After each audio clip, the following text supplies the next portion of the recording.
Question में दिया गया है ए बी सी तीनों मिलकर के एक कार्य को करता है तो 10 दिन में करेगा। ए अकेले उस कार्य को 20 दिन में करता है और बी सिर्फ अकेले उसे 30 दिन में कार्य करता है। तो सी अकेले उस कार्य को करने में कितना दिन लगेगा, तो ये हमको ज्ञात करना है। तो चलते हैं अब इसे सोल्व करते हैं। तो यहाँ पर ए बी और सी, ए बी और सी, तो यहाँ पर बी और उसके बाद सी तीनों मिलता है तो कितना 10 दिन में काम को करेगा। और इसी तरह से यहाँ पर ए अकेले उस कार्य को करने में कितना 20 दिन का समय लगता है और बी को अकेले उस कार्य को करने में 30 दिन का समय लगता है। तो तीनों का लघुत्तम लेते हैं तो कितना हो जाएगा, तो यहाँ पर 60 हो जाएगा। तीनों का लघुत्तम 60 हो जाए। 10 से 60 में भाग देते हैं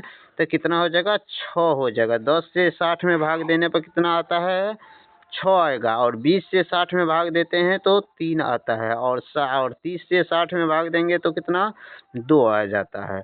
ये 60 हो गया टोटल काम, 60 हो जाता है टोटल काम। अब इसके बाद हमको सी का एफिशिएंसी निकालना है।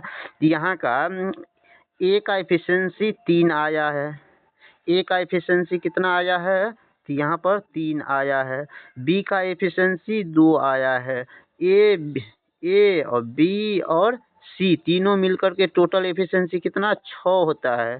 जब ए और बी का एफिशिएंसी तो दोनों मिलकर के 5 हो गया, तो 5 में कितना जोड़ेंगे तो 6 होगा, 1। इसीलिए सी का एफिशिएंसी 1 आ गया।